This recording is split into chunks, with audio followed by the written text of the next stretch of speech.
வாழ்க வளமுடன். நான் வந்து மோர் மிளகா செய்ய போகிறேன்.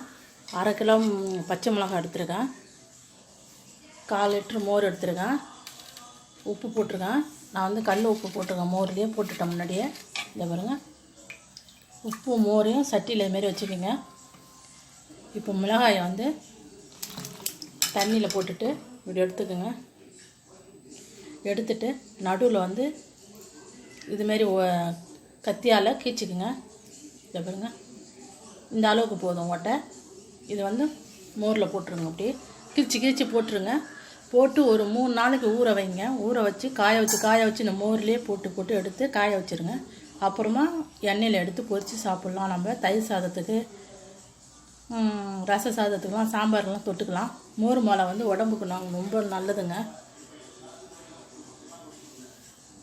ரொம்ப ஈஸிங்க மோர் மிளகா போடுறதுலாம். தவிரங்க நல்லா நான் அரிஞ்சு எல்லாத்தையும் தண்ணியில் நல்லா, இந்த மோர் தண்ணியில் நல்லா படுற மாதிரி தவிரங்க இந்த மாதிரி இருக்கணும். இதை வந்து நம்ம மூடி 2 நாளைக்கு வச்சுட்டு 3ஆவது நாள் அன்றைக்கி ஊறி இருக்கும், நல்லா ஊறி இருக்கும். எடுத்து நீங்கள் தாம்பாத்துலேயோ இல்லைன்னா தட்டில் இல்லைன்னா கீத்தில் அது மாதிரி காய வச்சுட்டு திரும்ப இந்த தண்ணியிலே அந்த மிளகா எடுத்து காஞ்ச மிளகாயில் போடணும். போட்டுட்டு இந்த தண்ணி சுண்டுற வரைக்கும் அதேமாரி எடுத்து போட்டு காய வச்சு டப்பாவில் போட்டு வச்சுக்கலாம்.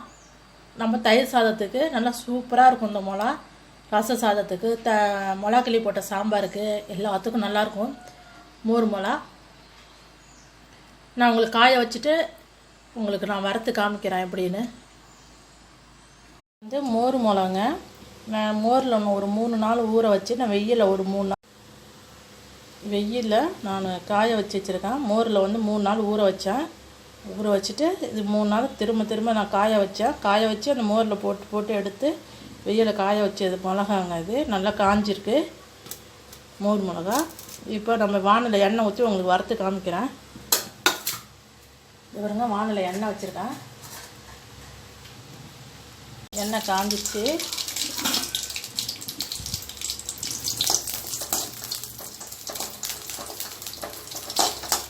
இந்த மோர் மிளகா வந்து நல்லா தயிர் சாதத்துக்கு, புளி சாதத்துக்கு, சாம்பார் சாதத்துக்கு எல்லாம் நல்லா இருக்குங்க.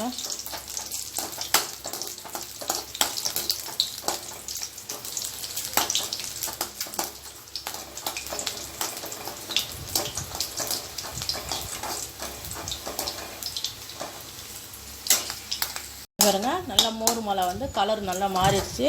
கொஞ்சம் வெள்ளையாக தான் இருக்கும் மோர் மிளகா, மோரில் போகிறதுனால. இப்போ ஒரு தட்டில் எடுத்துக்கலாம். அடுப்பு ஆஃப் பண்ணிவிட்டு மோர் மிளகா ரெடி ஆகிடுச்சிங்க. உங்களுக்கு பிடிச்சிருந்தா லைக் பண்ணுங்கள், ஷேர் பண்ணுங்கள், சப்ஸ்கிரைப் பண்ணுங்கள். வணக்கம்.